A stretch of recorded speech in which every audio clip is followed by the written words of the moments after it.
તે વેદોમાં બતાવેલી વિધિ પ્રમાણે ઉત્તમ રીતે પ્રજાનું પાલન કરવા લાગ્યો. તેના રાજ્યમાં પાપનું ક્યાંય નામ નિશાન ન રહ્યું. રાજાનું હિત કરનાર અને શુક્રાચાર્ય જેવો બુદ્ધિમાન ધર્મરુચિ નામે તેનો મંત્રી હતો. આ પ્રમાણે બુદ્ધિમાન મંત્રી અને બળવાન તથા વીર ભાઈ સાથે રાજા પોતે પણ ઘણો પ્રતાપી અને રણધીર હતો. સાથે અપાર ચતુરંગીણી સેના હતી, જેમાં અસંખ્ય યોદ્ધા હતા. તે બધા જ રણમાં જૂજી મરનારા હતા. પોતાની સેનાને જોઈ રાજા ઘણો પ્રસન્ન થયો અને ઘમાઘમ નગારા વાગવા લાગ્યા. દિગ્વિજયને માટે સેના તૈયાર કરી તે રાજા શુભ દિન મુહૂર્ત જોઈને ડંકો વગડાવી ચાલ્યો. ચારેકોર ઘણા જ યુદ્ધ થયા. તેણે બધા જ રાજાઓને બળપૂર્વક જીતી લીધા. પોતાની ભુજાઓના બળથી તેણે 7 દ્વીપ ભૂમિખંડોને વશ કરી લીધા અને રાજાઓ પાસેથી દંડ લઈ લઈને તેમને છોડી દીધા. સંપૂર્ણ પૃથ્વી મંડળનો તે સમયે પ્રતાપભાનુ જ એકમાત્ર ચક્રવર્તી રાજા હતો. સંસાર આખાને પોતાની ભુજાઓના બળે વશમાં કરીને રાજાએ પોતાના નગરમાં પ્રવેશ કર્યો. રાજા અર્થ, ધર્મ અને કામ આદિના સુખોનું સમયાનુસાર સેવન કરતો હતો. રાજા પ્રતાપભાનુનું બળ પામીને ભૂમિ સુંદર કામધેનુ બની ગઈ.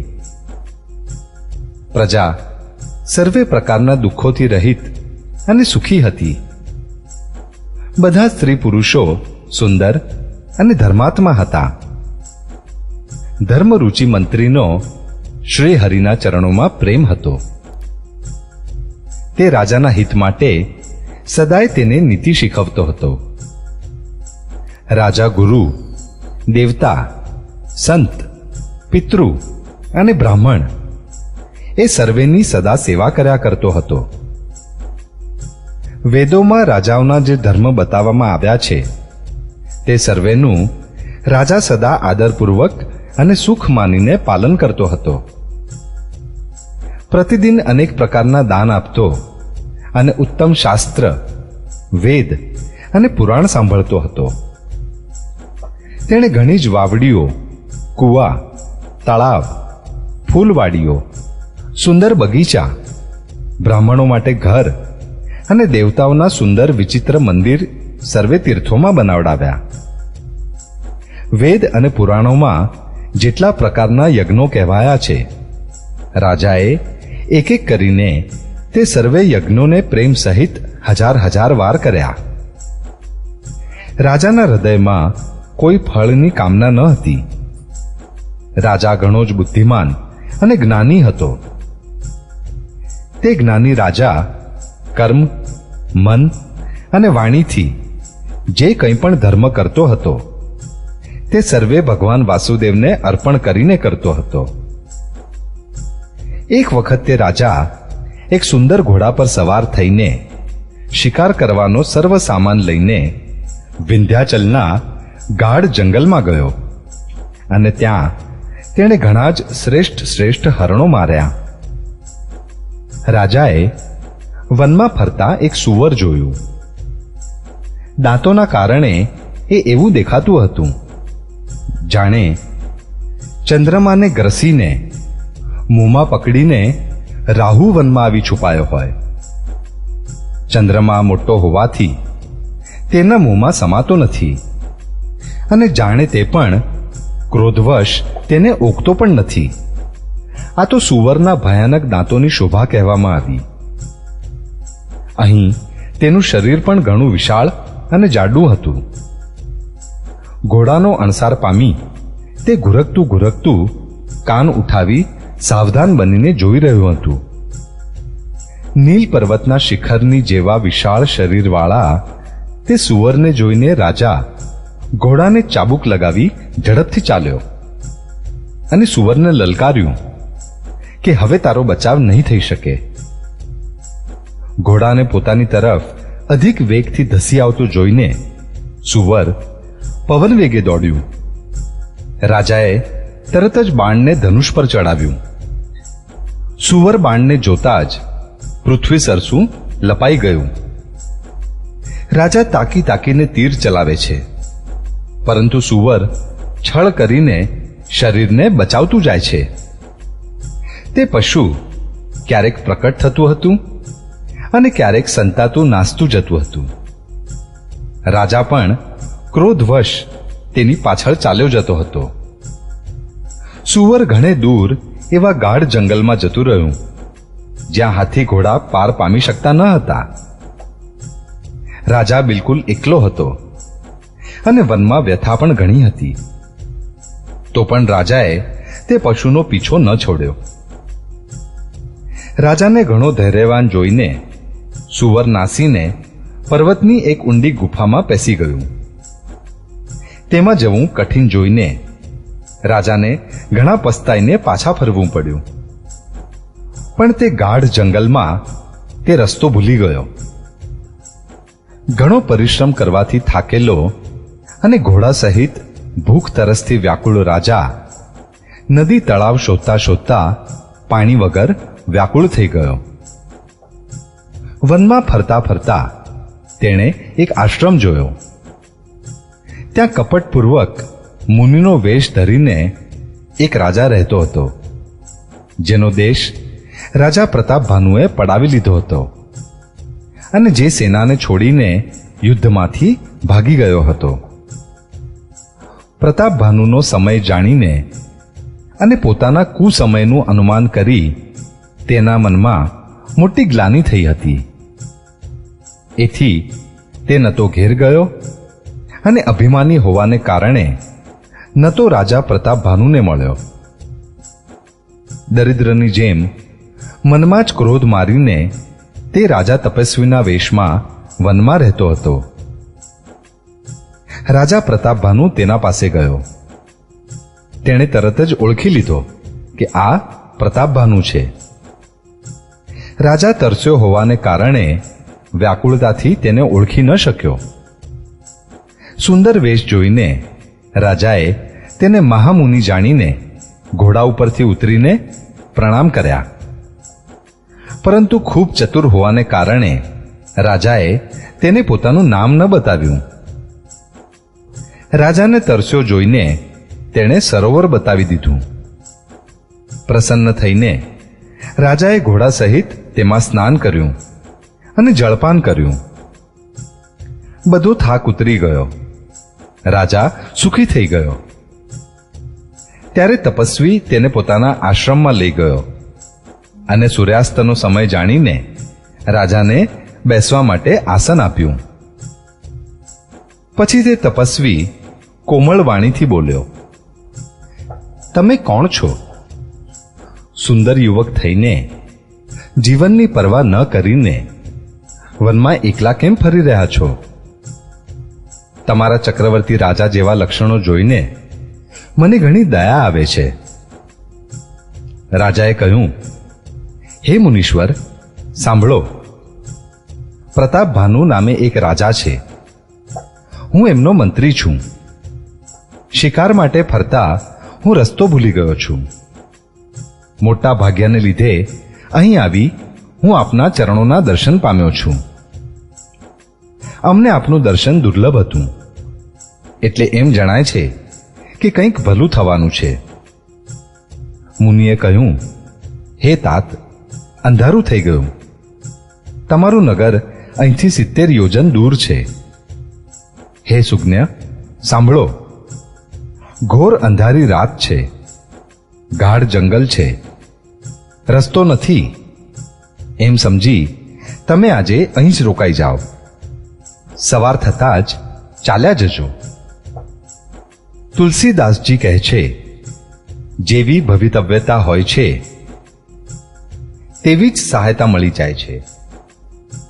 કાં તો તે પોતે જ તેમની પાસે આવે છે, કાં તો એને ત્યાં લઈ જાય છે. હે નાથ, બહુ સારું. એમ કહીને અને એમની આજ્ઞા માથે ચડાવીને ઘોડાને વૃક્ષ સાથે બાંધીને રાજા બેસી ગયો. રાજાએ તેની અનેક પ્રકારે પ્રશંસા કરી અને તેના ચરણોની વંદના કરીને પોતાના ભાગ્યના વખાણ કર્યા. પછી સુંદર કોમળ વાણીમાં કહ્યું, હે પ્રભો, આપને પિતા જાણી હું ધૃષ્ટતા કરું છું. હે મુનીશ્વર, મને પોતાનો પુત્ર અને સેવક જાણીને પોતાનું નામ ધામ વિસ્તારથી બતાવો. રાજાએ તેને ઓળખ્યો ન હતો, પણ રાજાને તે ઓળખી ગયો હતો. રાજા તો શુદ્ધ હૃદય હતો અને પેલો કપટ કરવામાં ચતુર હતો. એક તો વેરી, વળી જાતનો ક્ષત્રિય, વળી રાજા. પેલો છળ બળથી પોતાનું કામ બનાવવા ઈચ્છતો હતો. તે શત્રુ પોતાના રાજ્ય સુખને જાણીને દુઃખી હતો.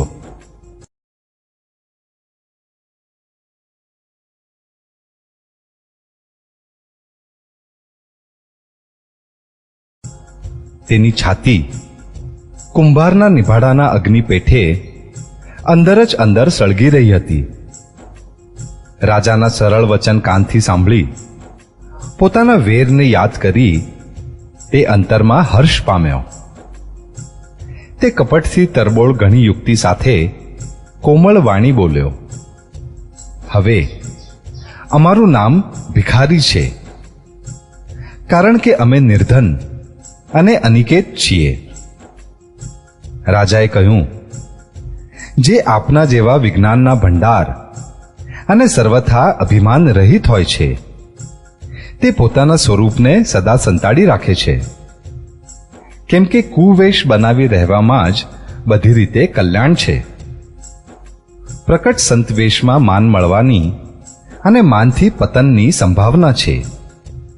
એટલે જ સંતો અને વેદો પોકારીને કહે છે કે પરમ અકિંચન જ ભગવાનને પ્રિય હોય છે.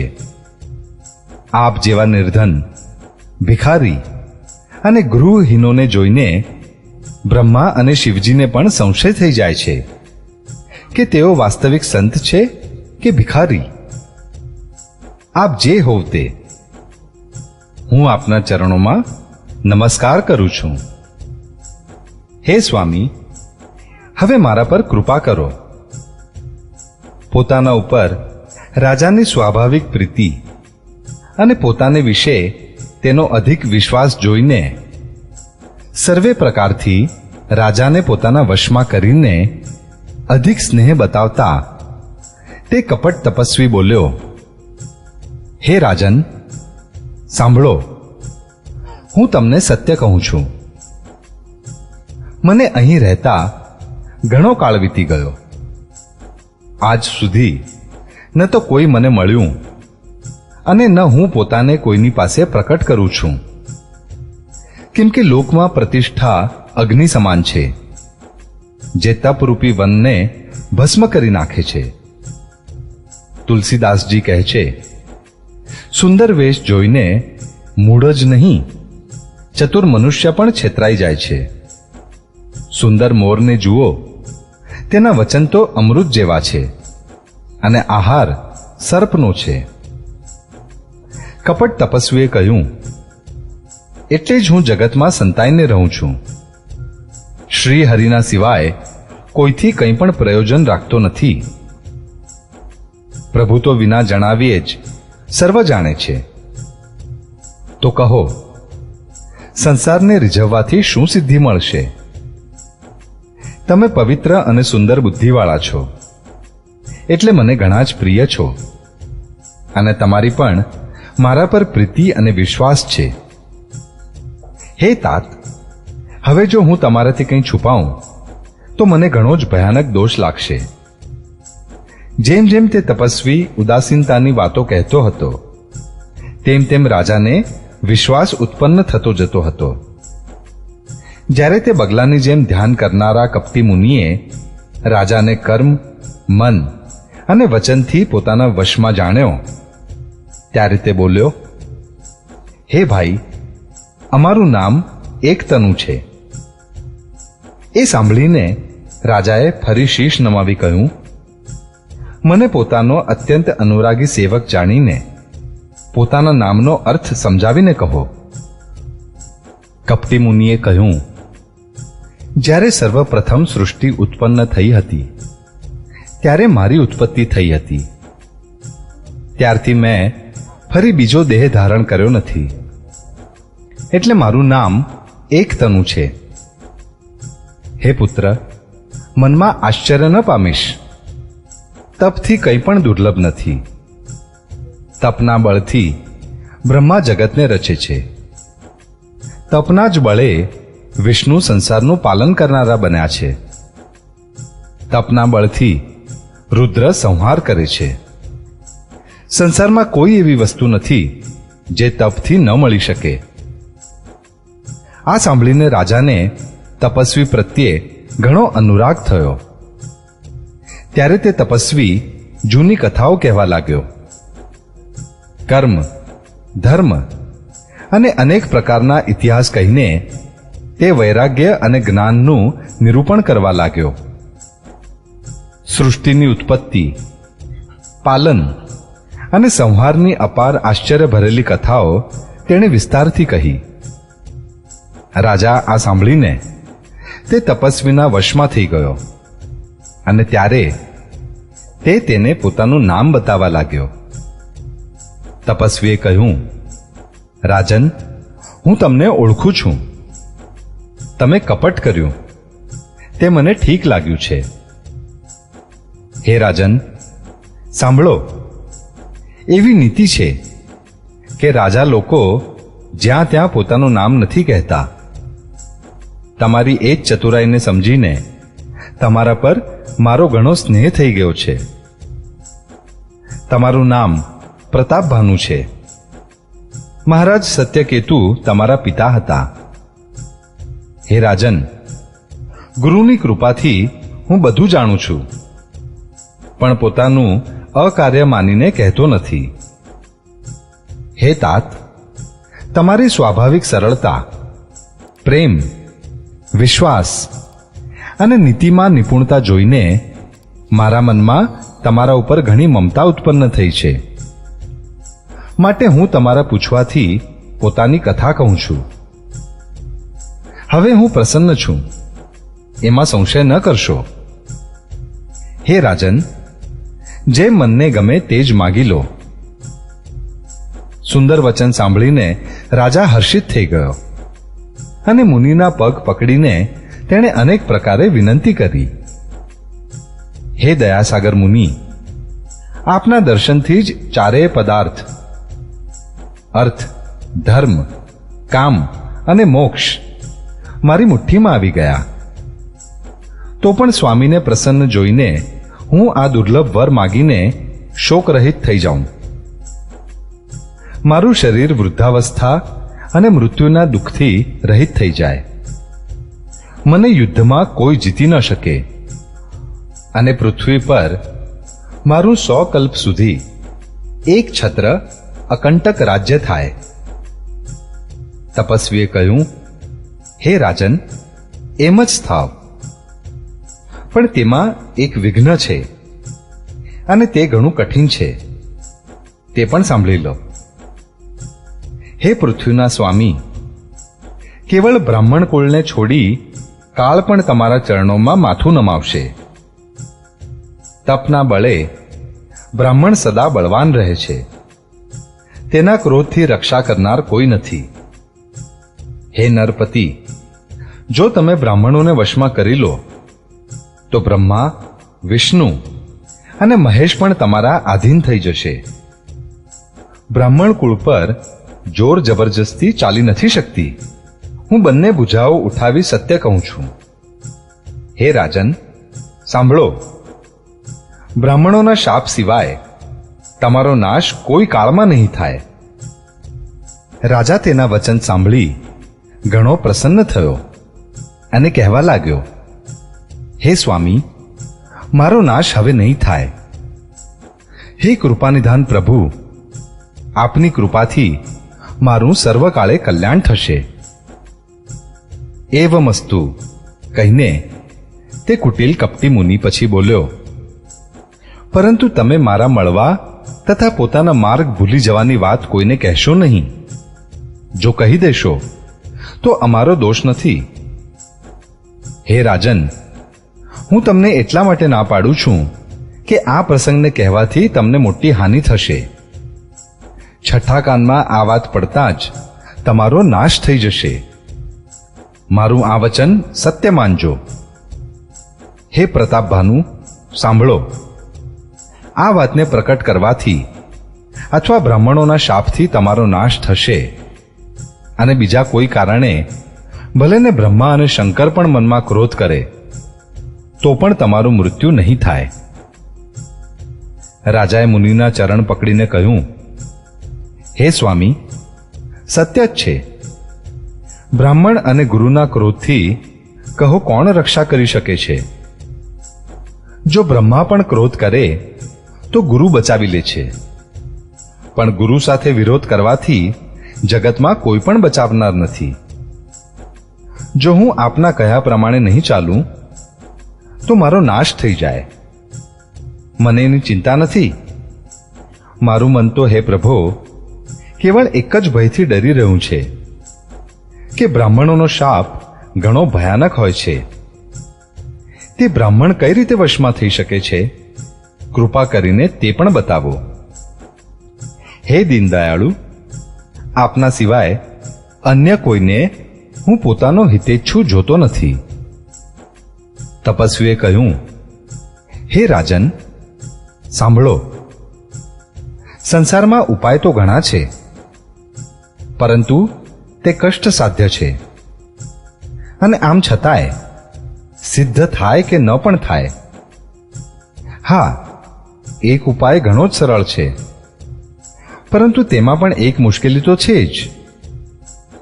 હે રાજન, તે યુક્તિ તો મારા હાથમાં છે, પણ મારું તમારા નગરમાં જવાનું થઈ શકતું નથી. જ્યારથી જન્મ્યો છું ત્યારથી આજ સુધી હું કોઈના ઘેર અથવા ગામમાં ગયો નથી.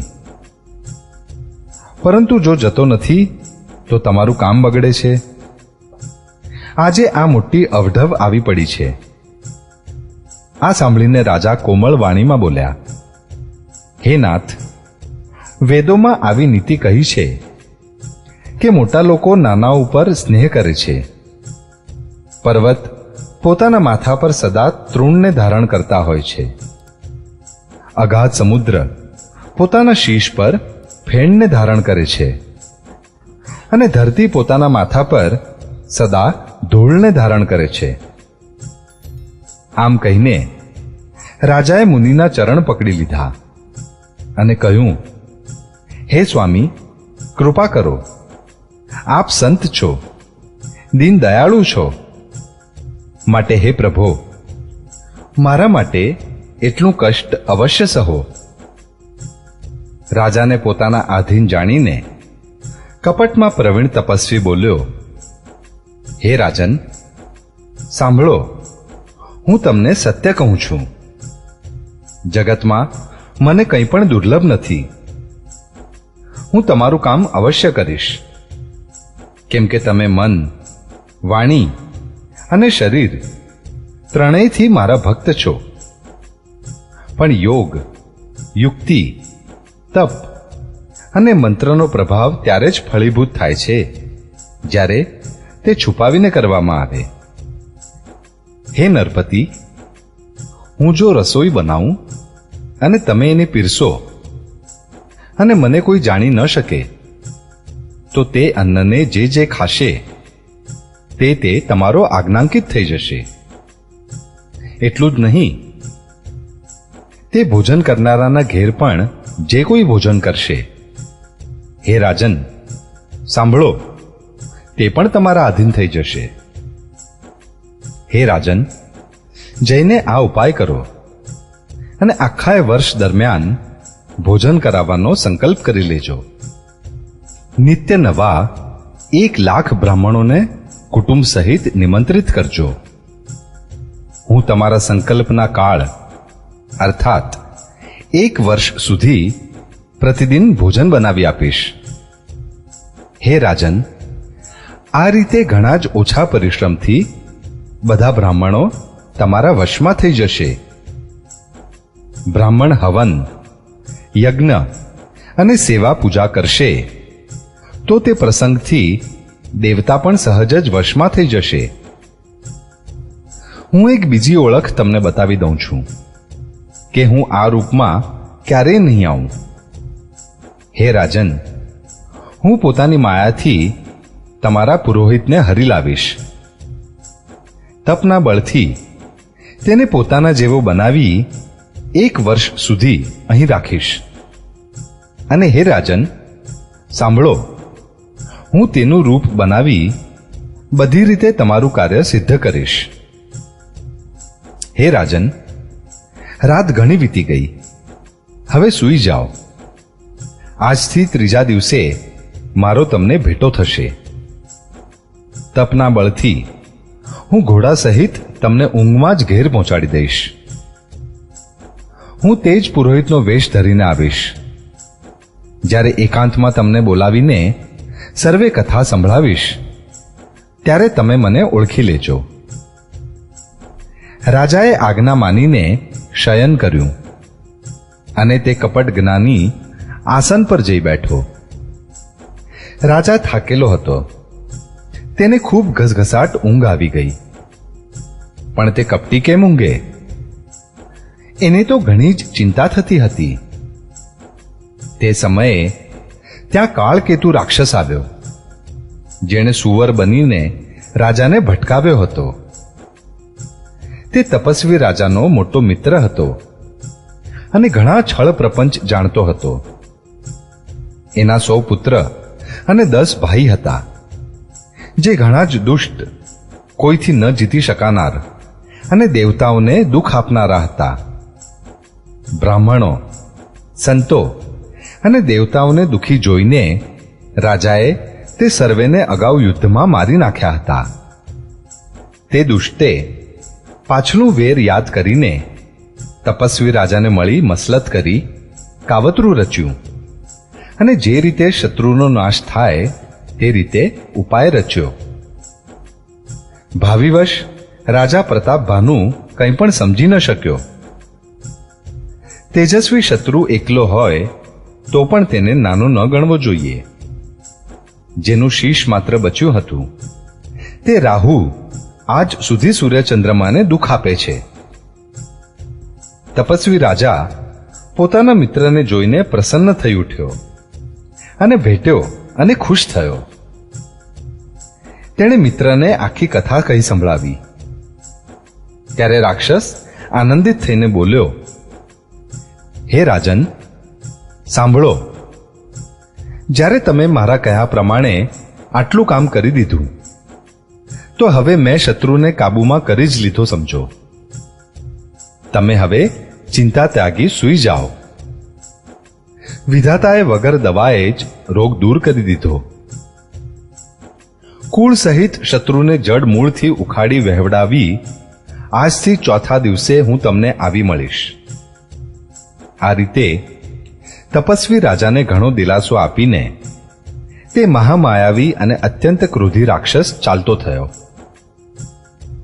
તેણે પ્રતાપભાનુ રાજાને ઘોડા સહિત ક્ષણ માત્રમાં ઘેર પહોંચાડી દીધો. રાજાને રાણી પાસે સુવડાવી ઘોડાને સારી રીતે ઘોડારમાં બાંધી દીધો. પછી તે રાજાના પુરોહિતને ઉઠાવીને લઈ ગયો અને માયાથી તેની બુદ્ધિને ભ્રમમાં નાખીને પર્વતની ગુફામાં લાવીને રાખ્યો. તે પોતે પુરોહિતનું રૂપ બનાવી તેની સુંદર શૈયા પર જઈને સૂઈ ગયો. રાજા સવાર થયા પહેલા જ જાગ્યો અને પોતાનું ઘર જોઈને ઘણું જ આશ્ચર્ય પામ્યો. મનમાં મુનિના મહિમાનું અનુમાન કરીને તે ધીરેથી ઉઠ્યો, જેથી રાણી ન જાણી શકે. પછી તે જ ઘોડા પર ચડીને વનમાં ચાલ્યો ગયો. નગરના કોઈ પણ સ્ત્રી પુરુષે તે જાણ્યું નહીં. 2 પહોર વીતી ગયા પછી રાજા આવ્યો. ઘેર ઘેર ઉત્સવ થવા માંડ્યા અને વધામણા વાગવા લાગ્યા. જ્યારે રાજાએ પુરોહિતને જોયા ત્યારે તે પોતાના તે જ કાર્યનું સ્મરણ કરીને તેને આશ્ચર્યથી જોવા લાગ્યો. રાજાના 3 દિવસ યુગ સમાન વીત્યા. તેની બુદ્ધિ કપટી મુનિના ચરણોમાં લીન રહી. નિશ્ચિત સમય જાણીને પુરોહિત બનેલો રાક્ષસ આવ્યો અને રાજાની સાથે કરેલ ગુપ્ત સલાહ પ્રમાણે તેણે પોતાના સર્વે વિચાર તેને સમજાવી કહી દીધા. સંકેત મુજબ ગુરુને તે રૂપમાં ઓળખીને રાજા પ્રસન્ન થયો. ભ્રમવશ તેને ભાન ન રહ્યું કે આ તાપસ મુનિ છે કે કાળકેતુ રાક્ષસ. પ્રતાપ ભાનુએ તરત જ 1 લાખ ઉત્તમ બ્રાહ્મણોને કુટુંબ સહિત નિમંત્રણ આપી દીધું. પુરોહિતે 6 રસ અને 4 પ્રકારના ભોજન જેવા કે વેદોમાં વર્ણન છે તેવા બનાવ્યા. તેણે માયામયી રસોઈ તૈયાર કરી અને એટલા વ્યંજન બનાવ્યા જેને કોઈ ગણી શકે નહીં. અનેક પ્રકારના પશુઓનું માંસ રાંધ્યું અને તેમાં તે દુષ્ટે બ્રાહ્મણોનું માંસ મેળવી દીધું. સર્વે બ્રાહ્મણોને ભોજન માટે બોલાવ્યા અને ચરણ ધોઈને આદર સહિત બેસાડ્યા. જ્યારે રાજા પીરસવા માંડ્યા તે જ કાળે કાળકેતુકૃત આકાશવાણી થઈ. હે બ્રાહ્મણો, ઉઠીને પોતાના ઘેર જાઓ. આ અન્ન ખાશો નહીં. તેને ખાવાથી મોટી હાનિ છે. રસોઈમાં બ્રાહ્મણોનું માંસ રંધાયું છે. આકાશવાણીનો વિશ્વાસ રાખીને સર્વે બ્રાહ્મણો ઊભા થઈ ગયા.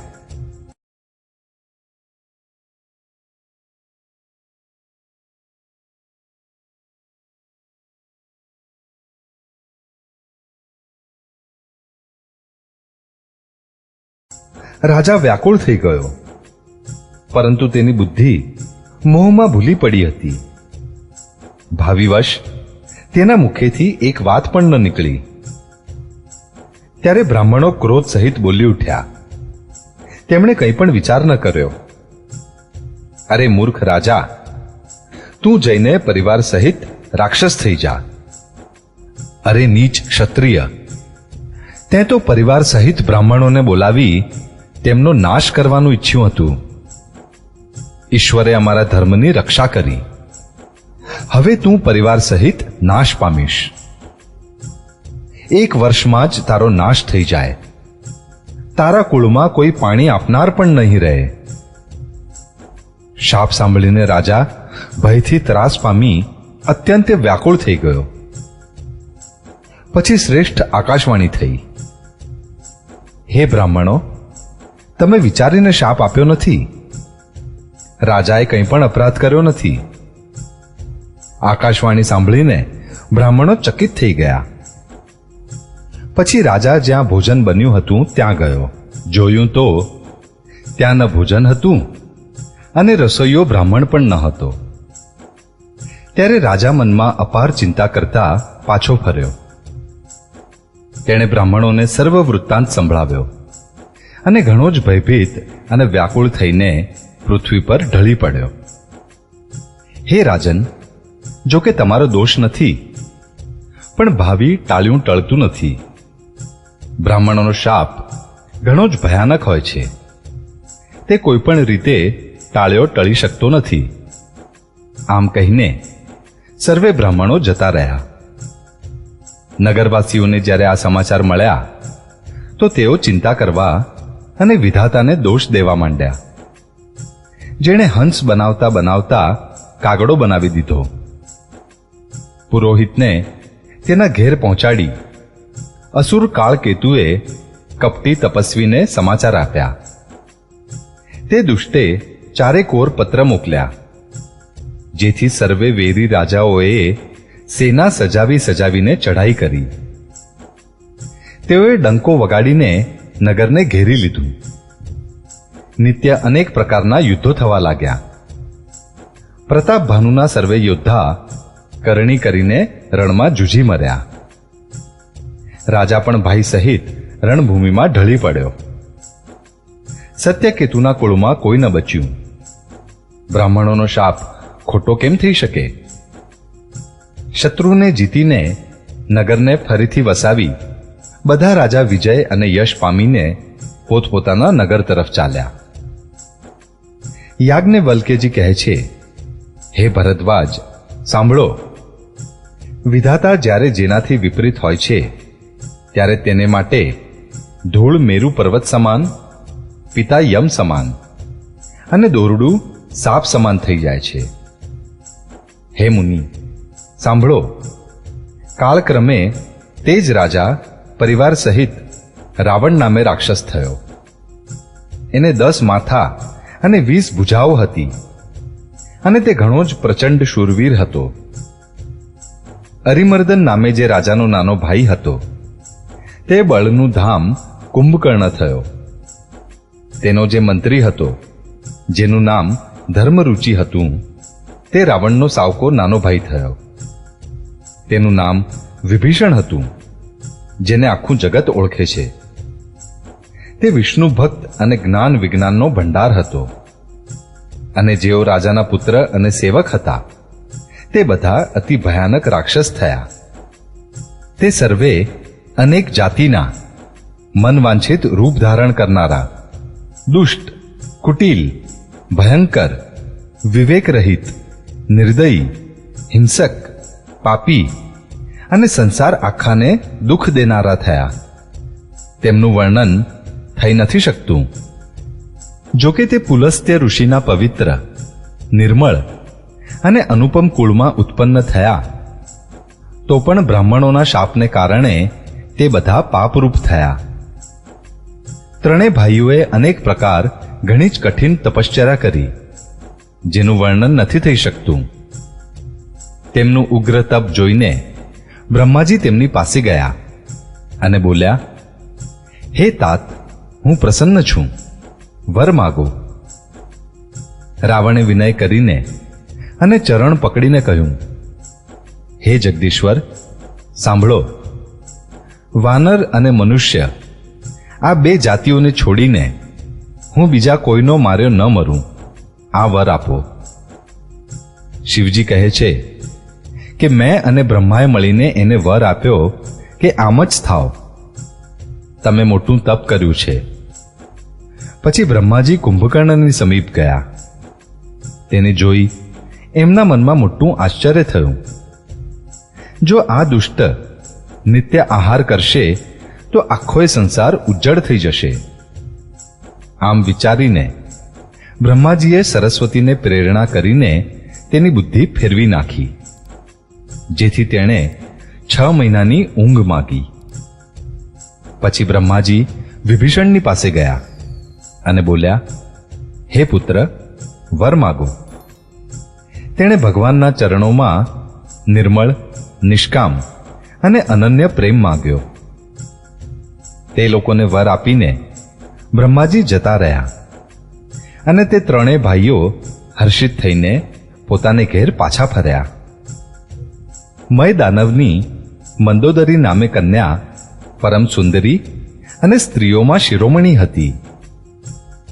મયે તેને લાવીને રાવણને આપી. તેણે જાણી લીધું હતું કે આ રાક્ષસોનો રાજા થશે. ઉત્તમ સ્ત્રી પામી રાવણ પ્રસન્ન થયો અને પછી તેણે જઈને બંને ભાઈઓનો વિવાહ કરાવી દીધો.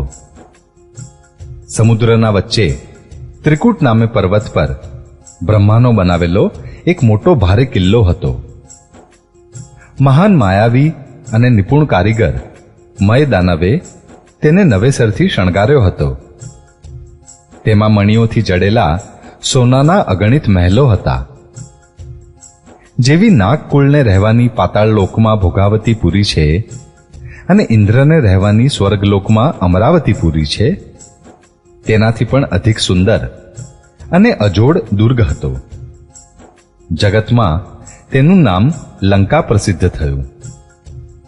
તેને ચારે તરફથી સમુદ્રની અત્યંત ઊંડી ખાઈ ઘેરે છે. તે દુર્ગને મણીઓથી જડેલો સોનાનો મજબૂત કોટ છે, જેની કારીગરીનું વર્ણન નથી કરી શકાતું.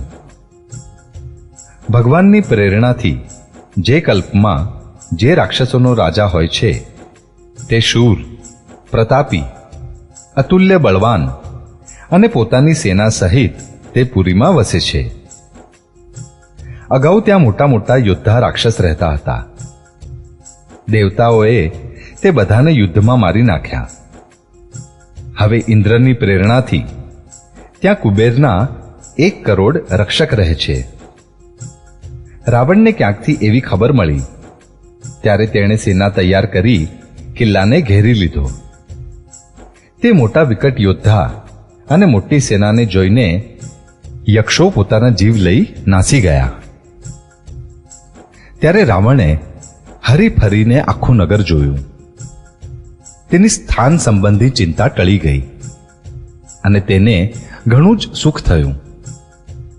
તે પુરીને સ્વાભાવિક જ સુંદર અને બહારવાળાઓ માટે દુર્ગમ અનુમાનીને રાવણે ત્યાં પોતાની રાજધાની સ્થાપિત કરી. યોગ્યતાને અનુસાર ઘરોને વહેંચી રાવણે સર્વે રાક્ષસોને સુખી કર્યા. એકવાર તેણે કુબેર પર ચઢાઈ કરી અને તેની પાસેથી પુષ્પક વિમાન જીતીને લઈ આવ્યો. પછી તેણે જઈને એકવાર રમતમાં જ કૈલાશ પર્વતને ઉંચકી લીધો અને જાણે પોતાની ભુજાઓનું બળ માપીને ઘણું સુખ પામી તે ત્યાંથી ચાલી આવ્યો.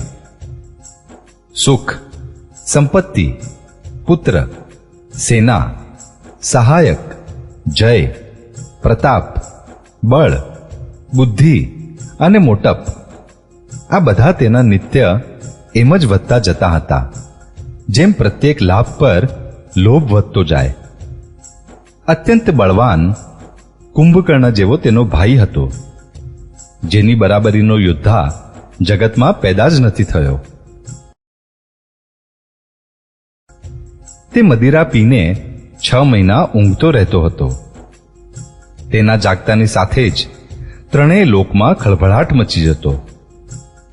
જો તે પ્રતિદિન ભોજન કરત તો સંપૂર્ણ વિશ્વ શીઘ્ર જ ચોપટ થઈ જાત. રણધીર એવો હતો કે જેનું વર્ણન કરી શકાય નહીં. લંકામાં તેના જેવા અસંખ્ય બળવાન વીર હતા. મેઘનાદ રાવણનો મોટો પુત્ર હતો, જેનો જગતના યોદ્ધાઓમાં પહેલો નંબર હતો. રણમાં કોઈ પણ તેનો સામનો કરી શકતો ન હતો. સ્વર્ગમાં તો તેના ભયથી કાયમ નાસભાગ મચેલી રહેતી હતી. આ સિવાય દુર્મુખ, અકંપન, વજ્રદંત, ધૂમકેતુ અને અતિકાય આદિ જેવા અનેક યોદ્ધા હતા, જે એકલા જ આખા જગતને જીતી શકતા હતા. બધા રાક્ષસ મનવાંછિત રૂપ બનાવી શકતા હતા અને આસુરી માયા જાણતા હતા. તેમનામાં દયા ધર્મ સ્વપ્નોમાં પણ ન હતા. એક વખત સભામાં બેઠેલા રાવણે પોતાના અગણિત પરિવારને જોયો. પુત્ર, પૌત્ર, કુટુંબી અને સેવક ઢગલે ઢગલા હતા. બધી રાક્ષસોની જાતિઓ તો ગણી જ કોણ શકત. પોતાની સેનાને જોઈને સ્વભાવથી જ અભિમાની રાવણ ક્રોધ અને ગર્વથી તરબોળ થયેલ વાણી બોલ્યો, હે સમસ્ત રાક્ષસના દળો, સાંભળો. દેવતાઓનો સમૂહ આપણા શત્રુ છે. તે સામે આવીને યુદ્ધ નથી કરતા. બળવાન શત્રુને જોઈને નાસી જાય છે. તેમનું મૃત્યુ એક જ ઉપાયથી થઈ શકે છે. હું સમજાવીને કહું છું, હવે તેને સાંભળો. તેમના બળને વધારનાર બ્રાહ્મણ ભોજન, યજ્ઞ, હવન અને શ્રાદ્ધ આ સર્વેમાં જઈને તમે વિઘ્ન નાખો. ભૂખથી દુર્બળ અને બળહીન થઈને દેવતા સહજમાં જ આવી મળશે. ત્યારે તેમને હું મારી નાખીશ અથવા સારી રીતે પોતાને આધીન કરી છોડી મૂકીશ. પછી તેણે મેઘનાદને બોલાવડાવ્યો અને શીખવાડી ભણાવી તેના બળ અને દેવતાઓના પ્રત્યે વેરભાવને ઉત્તેજન આપ્યું. પછી કહ્યું, હે પુત્ર, જે દેવતા રણમાં ધીર અને બળવાન છે અને જેને લડવાનું અભિમાન છે, તેને યુદ્ધમાં જીતીને બાંધી લાવ. બેટાએ ઉઠીને પિતાની આજ્ઞાને માથે ચડાવી. આ રીતે તેણે બધાને આજ્ઞા આપી અને પોતે પણ ગદા લઈને ચાલી નીકળ્યો. રાવણના ચાલવાથી પૃથ્વી ડગમગવા લાગી અને તેની ગર્જનાથી દેવ રમણીઓના ગર્ભ પડવા લાગ્યા. રાવણને ક્રોધ સહિત આવતો સાંભળી દેવતાઓએ મેરુ પર્વતની ગુફાઓનો આશ્રય લીધો. દિક્પાળોના બધા સુંદર લોકોને રાવણે સૂના જોયા. તે વારંવાર ભારે સિંહ ગર્જના કરીને દેવતાઓને લલકારીને ગાળો આપતો હતો. રણના મદમાં મસ્ત બનીને તે પોતાની બરાબરીનો યોદ્ધા શોધતો તે જગત આખામાં દોડતો ફરતો, પરંતુ તેને એવો યોદ્ધા ક્યાંય ન મળ્યો. સૂર્ય, ચંદ્ર, વાયુ, વરુણ, કુબેર, અગ્નિ, કાળ અને યમ આદિ સર્વે અધિકારી, કિન્નર, સિદ્ધ, મનુષ્ય, દેવતા અને નાગ સર્વેની પાછળ તે હઠપૂર્વક પડી ગયો. બ્રહ્માજીની સૃષ્ટિમાં જેટલા શરીરધારી સ્ત્રી પુરુષ હતા તે બધા જ રાવણના આધીન થઈ ગયા. ભયભીત થઈને બધા તેની આજ્ઞાનું પાલન કરતા હતા અને નિત્ય આવીને નમ્રતાપૂર્વક તેના ચરણોમાં માથું નમાવતા હતા. તેણે ભુજાઓના બળથી સમસ્ત વિશ્વને વશમાં કરી લીધું હતું. કોઈને સ્વતંત્ર ન રહેવા દીધા. આ રીતે મંડલિક રાજાઓનો શિરોમણી સાર્વભૌમ સમ્રાટ રાવણ પોતાની ઈચ્છાનુસાર રાજ્ય કરવા માંડ્યો. દેવતા, યક્ષ, ગંધર્વ, મનુષ્ય, કિન્નર અને નાગોની કન્યાઓ તથા ઘણી બધી અન્ય સુંદરી અને ઉત્તમ સ્ત્રીઓને તે પોતાની ભુજાઓના બળે જીતીને પરણ્યો. મેઘનાદને તેણે જે કંઈ કહ્યું તે તેણે જાણે અગાઉથી જ કરી રાખ્યું હતું. જેમને અગાઉથી જ તેણે આજ્ઞા આપી રાખી હતી તેમણે જે કરતૂતો કર્યા તેને સાંભળો. સર્વે રાક્ષસોના સમૂહ જોવામાં ઘણા ભયાનક, પાપી અને દેવતાઓને દુઃખ આપનાર હતા. તે અસુરોના સમૂહ ઉપદ્રવ કરતા હતા અને માયાથી અનેક પ્રકારના રૂપ ધરતા હતા. જે રીતે ધર્મના મૂળ કપાય તે સર્વે વેદ વિરુદ્ધ કાર્યો તેઓ કરતા હતા. જે જે સ્થળે તેઓ ગાય અને બ્રાહ્મણોને જોતા તે નગર, ગામ અને પરામાં આગ લગાડી દેતા હતા. તેમના ડરથી ક્યાંય પણ શુભ આચરણ થતા ન હતા. દેવતા, બ્રાહ્મણ અને ગુરુને કોઈ માનતા ન હતા. ન હરિભક્તિ હતી અને ન તો યજ્ઞ, તપ અને જ્ઞાન હતું. વેદ અને પુરાણ તો સ્વપ્નમાં પણ સાંભળવા મળતા ન હતા. જપ, યોગ, વૈરાગ્ય, તપ તથા યજ્ઞમાં દેવતાઓના ભાગ પામવાની વાત રાવણ ક્યાંક કાને સાંભળતો તો તે જ સમયે સ્વયં ઉઠી દોડતો. કંઈ પણ રહેવા ન પામતું. તે બધાને પકડીને વિધ્વંસ કરી નાખતો હતો. સંસારમાં એવું ભ્રષ્ટ આચરણ ફેલાયું કે ધર્મ તો કાનોમાં પણ સાંભળવામાં આવતો ન હતો. જે કોઈ વેદ અને પુરાણ કહેતું તેને ઘણી રીતે ત્રાસ આપતો અને દેશમાંથી કાઢી મૂકતો હતો. રાક્ષસ લોકો જે ઘોર અત્યાચાર કરતા હતા તેનું વર્ણન કરી શકાતું નથી. હિંસા પર જ જેમની પ્રીતિ છે તેમના પાપોનું શું ઠેકાણું? માસ પારાયણ, છઠ્ઠો વિશ્રામ. જય શ્રી રામ.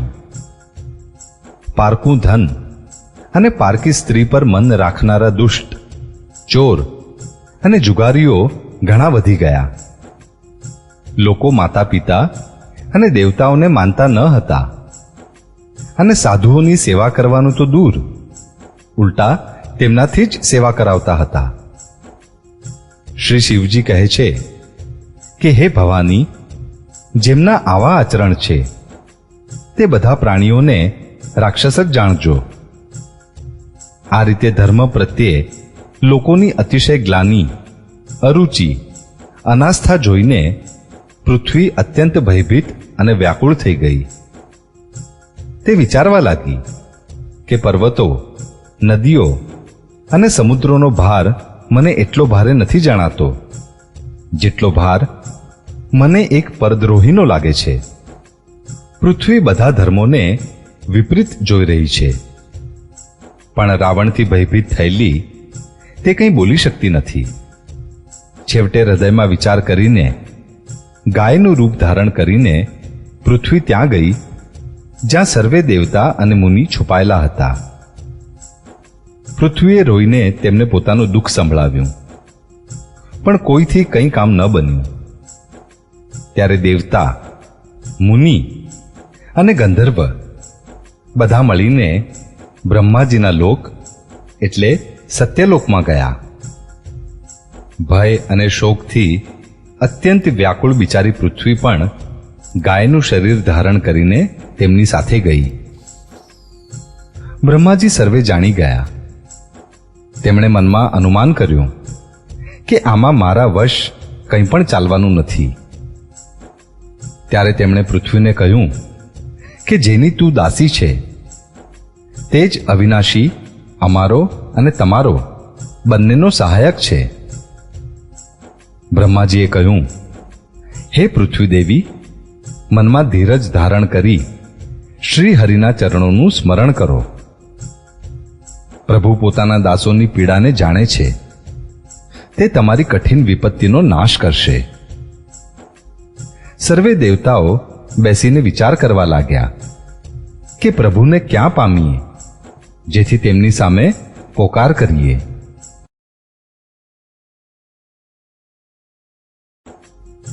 કોઈ વૈકુંઠપુરી જવા કહેતું હતું અને કોઈ કહેતું હતું કે તે પ્રભુ ક્ષીર સમુદ્રમાં નિવાસ કરે છે. જેના હૃદયમાં જેવી ભક્તિ અને પ્રીતિ હોય છે, પ્રભુ ત્યાં તેના માટે સદા તે જ પ્રમાણે પ્રકટ થાય છે. હે પાર્વતી, તે સમાજમાં હું પણ હતો. અવસર પામીને મેં એક વાત કહી.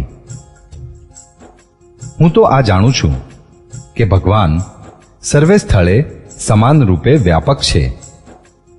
પ્રેમથી તે પ્રકટ થઈ જાય છે. દેશ, કાળ, દિશા, વિદિશામાં બતાવો એવી જગ્યા ક્યાં છે જ્યાં પ્રભુ ન હોય.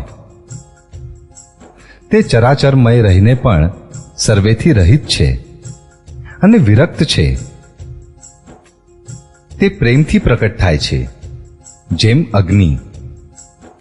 અગ્નિ અવ્યક્ત રૂપથી સર્વત્ર વ્યાપ્ત છે, પરંતુ જ્યાં તેના માટે અરણી મંથનાદી સાધન કરવામાં આવે છે ત્યાં તે પ્રકટ થાય છે.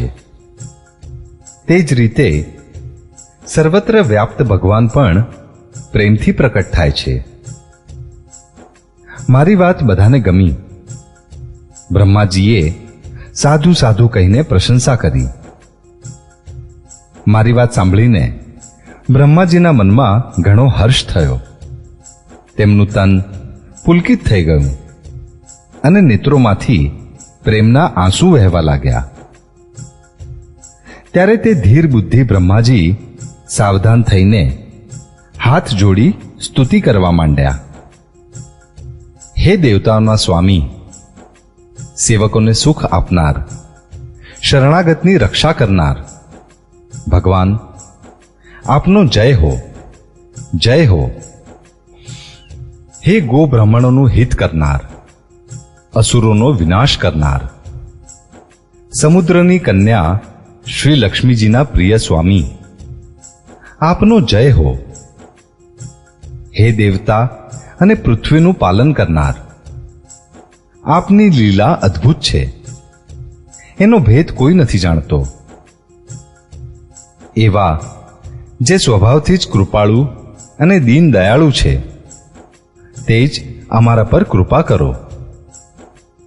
હે અવિનાશી, બધાના હૃદયમાં નિવાસ કરનાર, સર્વવ્યાપક પરમ આનંદ સ્વરૂપ, અજ્ઞેય, ઇન્દ્રિયોથી પર, પવિત્ર ચરિત્ર માયાથી રહિત મુકુંદ, આપનો જય હો, જય હો. આ લોક અને પરલોકના સર્વે ભોગોથી વિરક્ત તથા મોહથી સર્વથા છૂટેલા જ્ઞાની મુનિવૃંદ પણ અત્યંત અનુરાગી પ્રેમી બનીને જેમનું રાત દિવસ ધ્યાન કરે છે અને જેમના ગુણોના સમૂહનું ગાન કરે છે, તે સચ્ચિદાનંદનો જય હો. જેમણે કોઈ બીજાના સાથ અથવા સહાય વગર એકલા જ 3 પ્રકારની સૃષ્ટિ ઉત્પન્ન કરી, તે પાપોનો નાશ કરનાર ભગવાન, અમારી સંભાળ લો. અમે નથી ભક્તિ જાણતા અને નથી પૂજા જાણતા.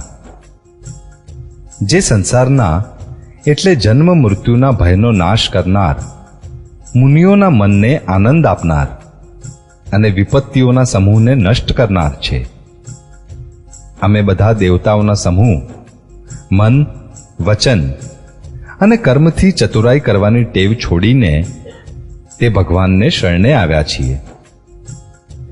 સરસ્વતી, વેદ, શેષજી અને સંપૂર્ણ ઋષિ કોઈ પણ જેમને નથી જાણતા, જેમને દીનો પ્રિય છે એવું વેદ પોકારીને કહે છે, તે જ શ્રી ભગવાન અમારા પર દયા કરો.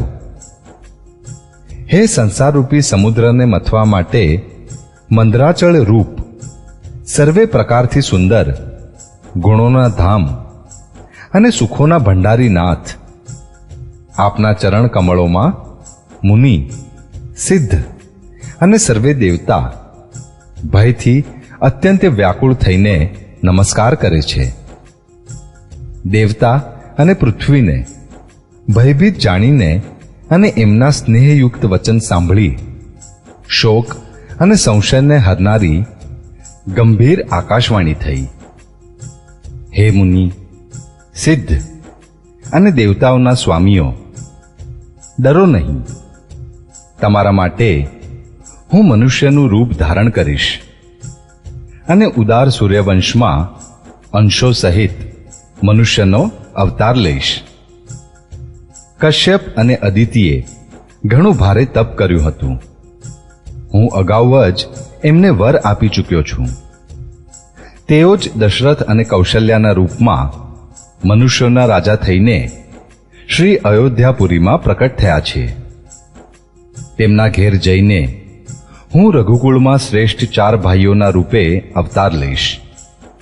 નારદના સર્વે વચનોને હું સત્ય કરીશ અને પોતાની પરાશક્તિ સહિત અવતાર લઈશ. હું પૃથ્વીનો બધો ભાર હરી લઈશ.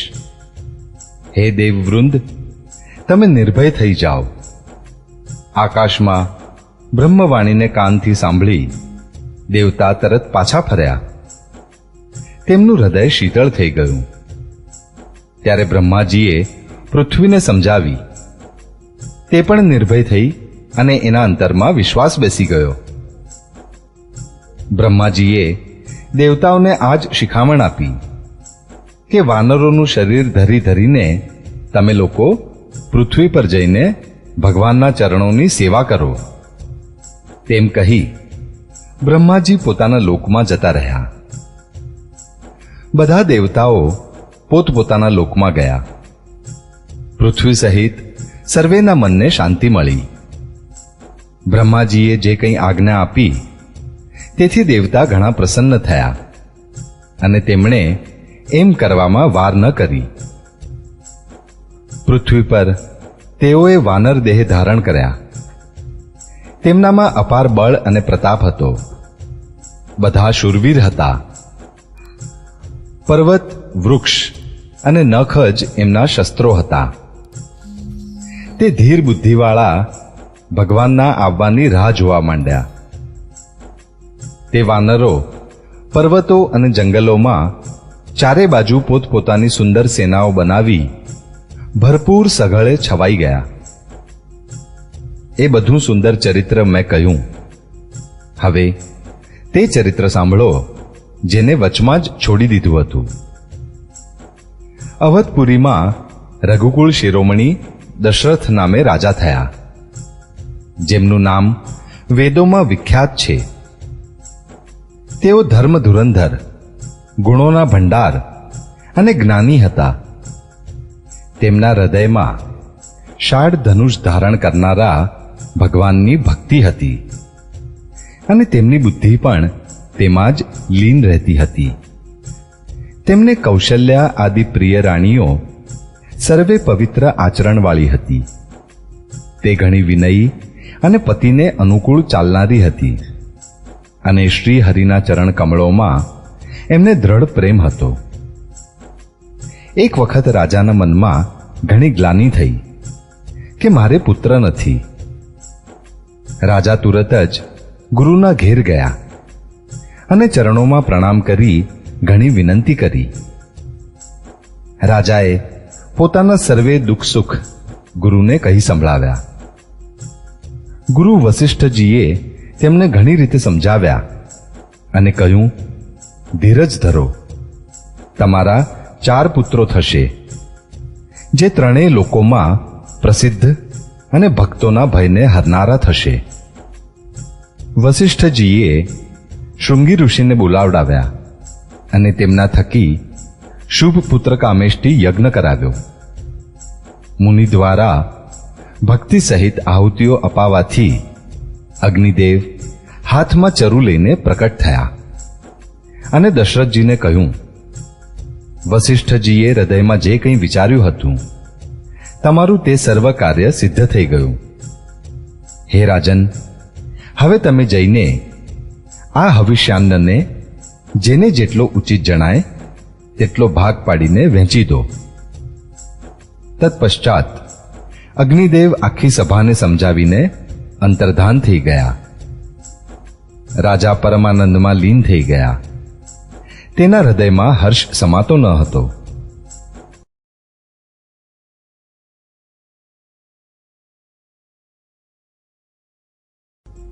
તે વખતે રાજાએ પોતાની પ્રિય પત્નીઓને બોલાવી. કૌશલ્યા આદિ સર્વે રાણીઓ ત્યાં ચાલી આવી. રાજાએ હવિષ્યાન્નનો અડધો ભાગ કૌશલ્યાને આપ્યો અને શેષ અડધાના 2 ભાગ કર્યા. તેમાંથી એક ભાગ રાજાએ કૈકેયીને આપ્યો. શેષ જે વધ્યો તેના ફરી 2 ભાગ પાડ્યા અને રાજાએ તેમને કૌશલ્યા અને કૈકેયીના હાથમાં મૂકી, અર્થાત એમની સંમતિ મેળવી અને આ રીતે તેમનું મન રાજી કરી સુમિત્રાને આપ્યા. આ પ્રમાણે બધી સ્ત્રીઓ ગર્ભવતી થઈ. તે હૃદયમાં ઘણી પ્રસન્ન થઈ. તેમને મોટું સુખ મળ્યું. જે દિવસથી શ્રી હરિ ગર્ભમાં આવ્યા ત્યારથી સર્વ લોકોમાં સુખ અને સંપત્તિ છવાઈ ગયા. શોભા, શીલ અને તેજની ખાણ બનેલી બધી રાણીઓ મહેલમાં સુશોભિત થઈ. આમ થોડોક સમય સુખપૂર્વક વીત્યો અને એ અવસર આવી ગયો જ્યારે પ્રભુએ પ્રકટ થવાનું હતું. યોગ, લગ્ન, ગ્રહ, વાર અને તિથિ સર્વે અનુકૂળ થઈ ગયા. જડ અને ચેતન સર્વે આનંદથી ભરાઈ ગયા, કેમ કે શ્રી રામનો જન્મ સુખનું મૂળ છે. પવિત્ર ચૈત્રનો મહિનો હતો. 9મી તિથિ હતી.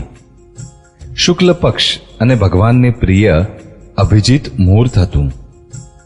બપોરનો સમય હતો. નહોતી બહુ ઠંડી ન ગરમી હતી. તે પવિત્ર સમય સર્વે લોકોને શાંતિ આપનાર હતો. શીતળ, મંદ અને સુગંધિત વાયુ વાતો હતો. દેવતા આનંદિત હતા અને સંતોના મનમાં મોટો ઉત્સાહ હતો. પર્વતો પર વનરાજી ફળ ફૂલોથી છવાયેલી હતી. તે પર્વતોના સમૂહ મણિયોની ખાણોથી ઝગમગી રહ્યા હતા અને સર્વે નદીઓ અમૃતની ધારા વહેવડાવતી હતી. આ પ્રમાણે પર્વતો શોભાયમાન થઈ રહ્યા હતા. જ્યારે બ્રહ્માજીએ તે ભગવાનનો પ્રકટ થવાનો અવસર જાણ્યો ત્યારે તેમના સહિત સર્વે દેવતા વિમાન સજાવીને ચાલ્યા. નિર્મળ આકાશ દેવતાઓના સમૂહોથી ભરાઈ ગયું. ગંધર્વો સમૂહ ગુણોનું ગાન કરવા લાગ્યા અને સુંદર અંજલિઓમાં સજાવીને પુષ્પ વરસાવવા માંડ્યા. આકાશમાં ઘમાઘમ નગારા વાગવા લાગ્યા. નાગ, મુનિ અને દેવતા સ્તુતિ કરવા લાગ્યા અને અનેક પ્રકારથી પોતપોતાની સેવા સમર્પણ કરવા લાગ્યા. દેવતાઓના સમૂહ પ્રાર્થના કરીને પોતપોતાના લોકમાં જઈ પહોંચ્યા. સમસ્ત લોકોને શાંતિ આપનારા જગદાધાર પ્રભુ પ્રગટ થયા. દિનો પર દયા કરનારા કૌશલ્યાજીના હિતકારી કૃપાળુ પ્રભુ પ્રગટ થયા. મુનિઓના મનને હરનાર તેમના અદ્ભુત રૂપનો વિચાર કરી માતા આનંદથી છલકાઈ ગયા. નેત્રોને આનંદ આપનાર મેઘ સમાન શ્યામ શરીર હતું.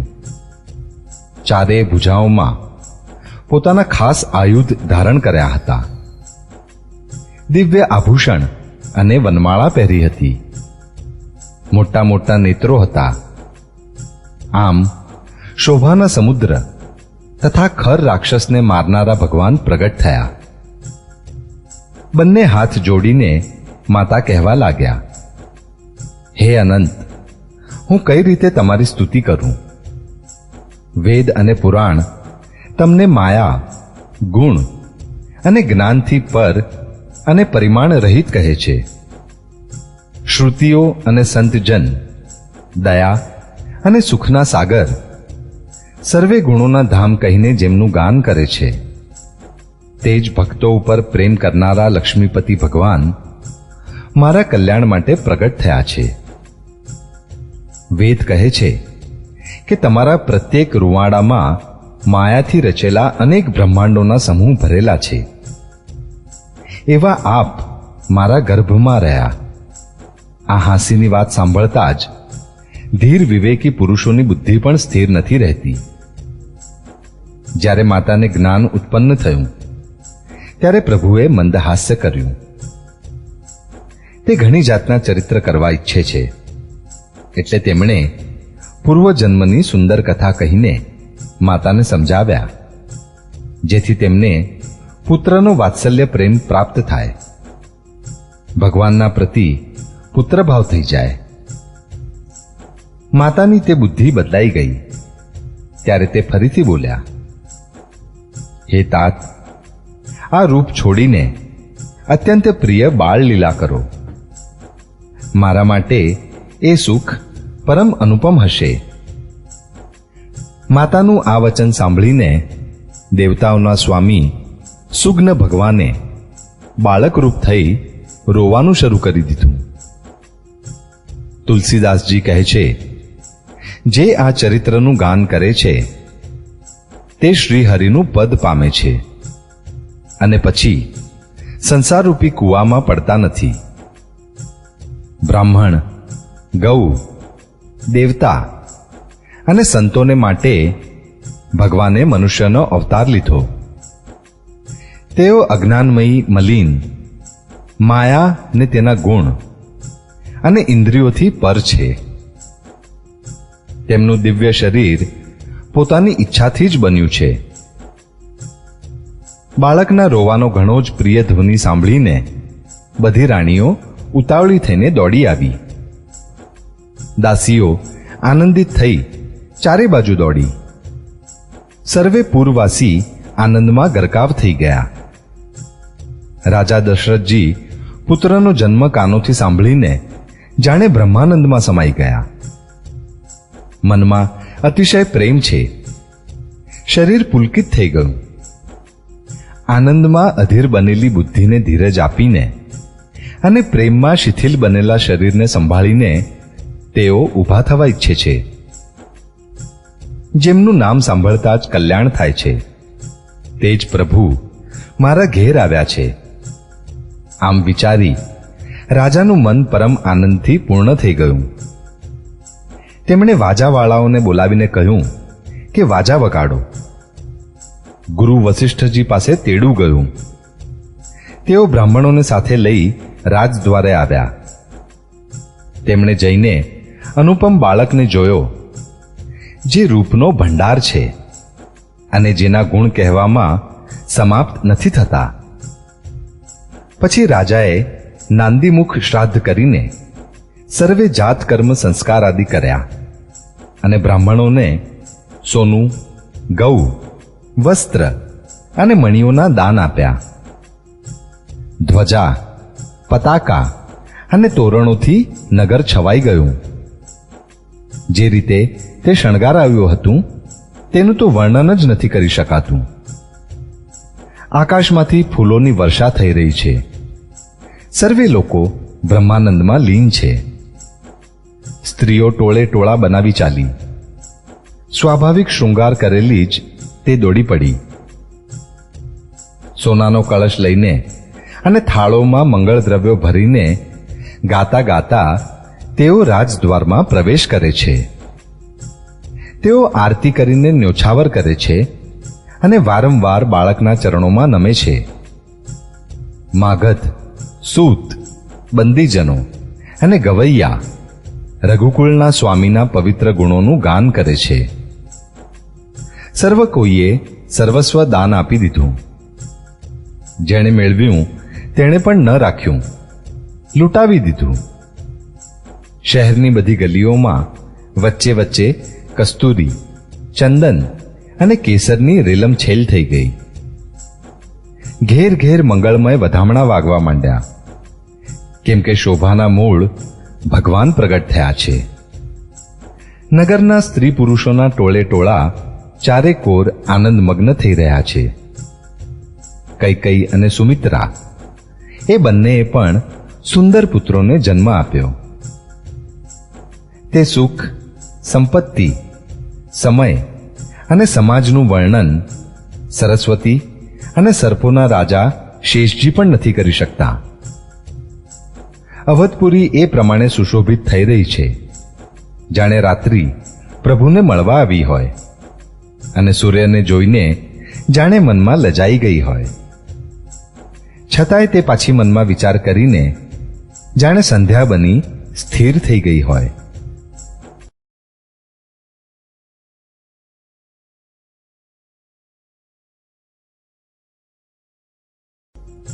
અગરના ધૂપનો ઘણો જ ધુમાડો જાણે સંધ્યાનો અંધકાર છે અને જે અબીલ ઉડી રહ્યો છે તે તેની લાલીમા છે.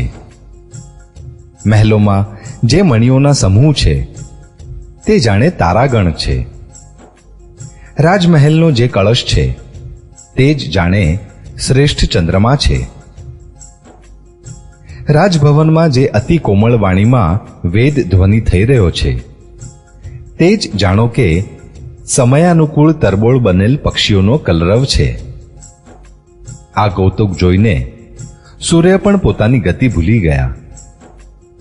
1 મહિનો વીતતો તેમણે જણાયો નહીં, અર્થાત તેમને 1 મહિનો ત્યાં વીતી ગયો.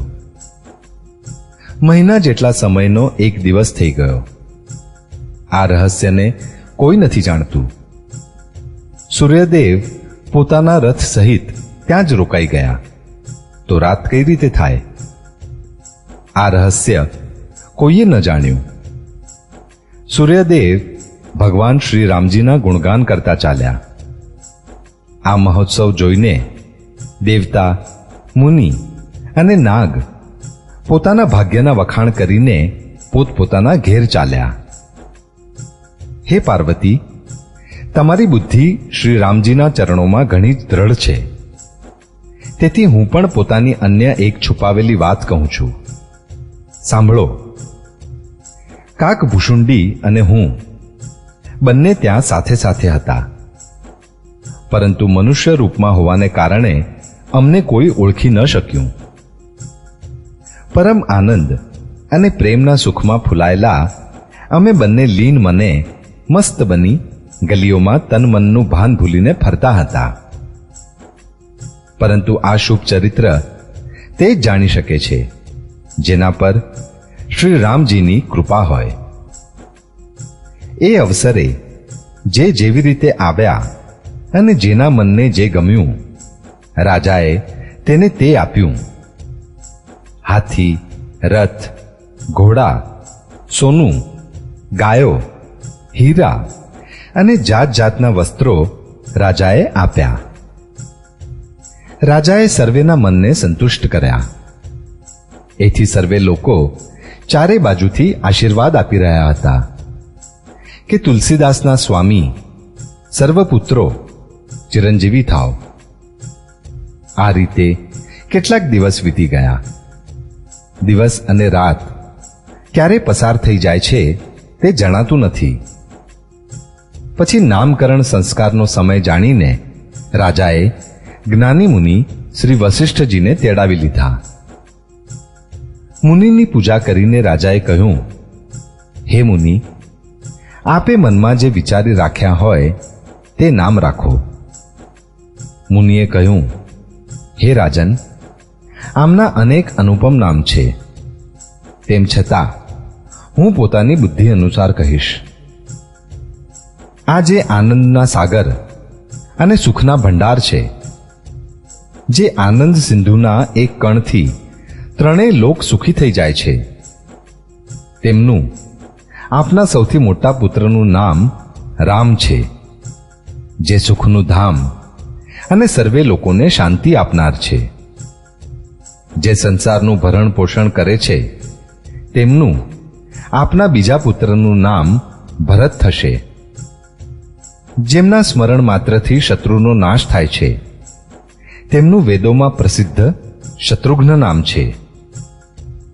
જે શુભ લક્ષણોના ધામ શ્રી રામજીના પ્રિય અને આખા જગતના આધાર છે, ગુરુ વશિષ્ઠજીએ તેમનું લક્ષ્મણ એવું શ્રેષ્ઠ નામ રાખ્યું. ગુરુજીએ હૃદયમાં વિચારીને આ નામો રાખ્યા અને કહ્યું, હે રાજન, તમારા ચારે પુત્ર વેદોનું તત્વ છે. જે મુનિઓના ધન, ભક્તોના સર્વસ્વ અને શિવજીના પ્રાણ છે, તેમણે આ સમયે આપ લોકોના પ્રેમવશ બાળ લીલાના રસમાં સુખ માન્યું છે. બાળપણથી જ શ્રી રામચંદ્રજીને પોતાના પરમ હિતૈષી સ્વામી જાણીને લક્ષ્મણજીએ તેમના ચરણોમાં પ્રીતિ જોડી હતી. ભરત અને શત્રુઘ્ન બંને ભાઈઓમાં સ્વામી અને સેવકની જે પ્રીતિની પ્રશંસા છે, તેવી પ્રીતિ થઈ ગઈ. શ્યામ અને ગૌર શરીરવાળી બંને સુંદર જોડીઓની શોભાને જોઈને માતાઓ તૃણ તણખલું તોડે છે, જેથી નજર ન લાગી જાય.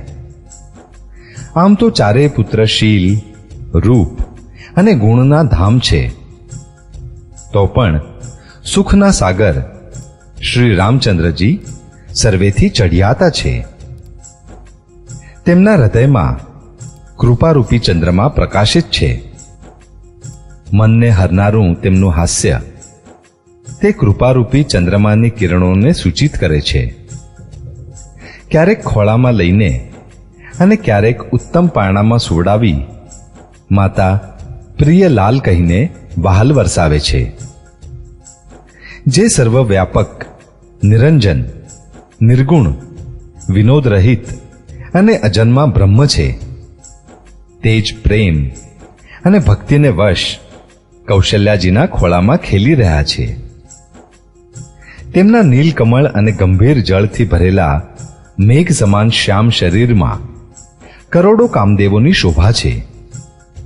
લાલ લાલ ચરણ કમળોના નખોની શુભ્ર જ્યોતિ એવી જણાય છે કે જાણે લાલ કમળના પાંદડાઓ પર મોતી સ્થિર થઈ ગયા હોય. ચરણ તળોમાં વજ્ર, ધ્વજા અને અંકુશના ચિહ્ન શોભે છે.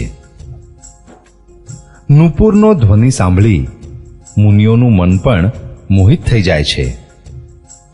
કમરમાં કંદોરો છે, પેટ પર 3 રેખાઓ છે. નાભીની ગંભીરતાને તો એ જ જાણે જેણે તે જોઈ છે. ઘણા જ આભૂષણોથી સુશોભિત વિશાળ ભુજાઓ છે. હૃદય પર વાઘના નખની ઘણી જ નિરાળી શોભા છે. છાતી ઉપર રત્નોથી યુક્ત મણિઓના હારની શોભા અને બ્રાહ્મણ શ્રેષ્ઠ ભૃગુના ચરણ ચિહ્નને જોઈને મન લુભાઈ જાય છે. કંઠ શંખના જેવો ઢળતો ઊંચો 3 રેખાઓથી સુશોભિત છે અને હડપચી ઘણી જ સુંદર છે. મુખ પર અસંખ્ય કામદેવોની આભા છવાયેલી છે. 2 સુંદર દંતુળીઓ છે. લાલ લાલ હોઠ છે. નાસિકા અને તિલકના સૌંદર્યનું તો વર્ણન જ કોણ કરી શકે છે. સુંદર કાન અને ઘણા જ સુંદર ગાલ છે. મધુર તોતડા શબ્દ ઘણા જ પ્રિય લાગે છે. જન્મના સમયથી જ રાખેલા સુવાળા અને વાંકડિયા વાળ છે, જેને માતાએ અનેક રીતે ઓળીને સજાવી દીધા છે. શરીર પર પીળું ઝબલું પહેરાવ્યું છે. તેમનું ઢીંચણે અને હાથના ટેકાએ ચાલવું મને ઘણું જ પ્રિય લાગે છે. તેમના રૂપનું વર્ણન વેદ અને શેષજી પણ નથી કરી શકતા. તેને તે જ જાણે છે જેણે ક્યારેક સ્વપ્નમાં પણ જોયા હોય. જે સુખોના પુંજ મોહથી પર તથા જ્ઞાન, વાણી અને ઇન્દ્રિયોથી અતીત છે, તે ભગવાન દશરથ કૌશલ્યાના અત્યંત પ્રેમને વશ થઈને પવિત્ર બાળ લીલા કરે છે. આમ સંપૂર્ણ જગતના માતા પિતા શ્રી રામજી અવધપુરના નિવાસીઓને સુખ આપે છે. જેમણે શ્રી રામચંદ્રજીના ચરણોમાં પ્રીતિ જોડી છે, હે ભવાની, તેમની આ પ્રત્યક્ષ ગતિ છે કે ભગવાન તેમના પ્રેમવશ બાળ લીલા કરી તેમને આનંદ આપી રહ્યા છે.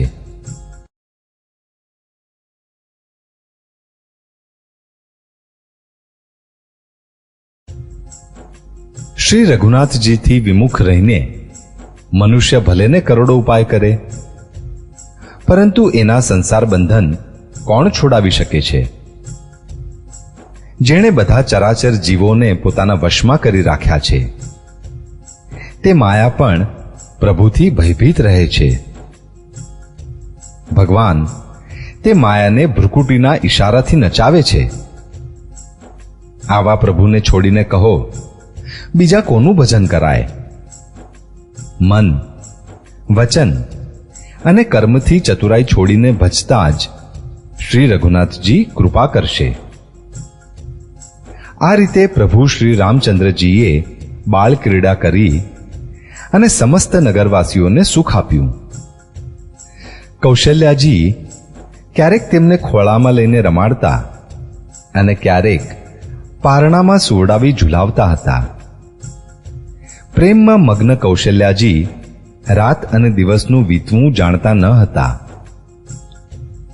પુત્રના સ્નેહવશ માતા તેમના બાળ ચરિત્રોનું ગાન કર્યા કરતા.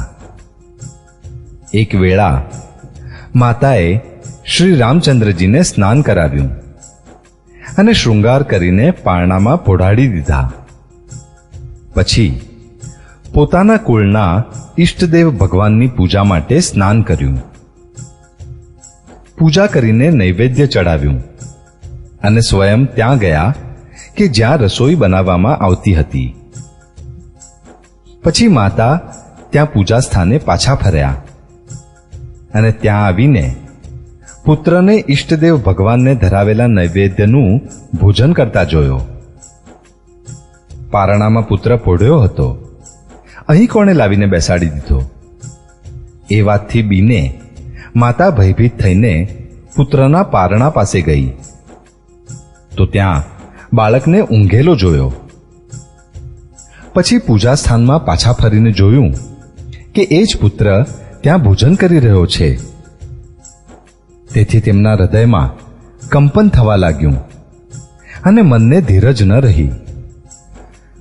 તે વિચારવા માંડ્યા કે અહીં અને ત્યાં મેં 2 બાળકો જોયા. આ મારી બુદ્ધિનો ભ્રમ છે કે અન્ય કોઈ વિશેષ કારણ છે?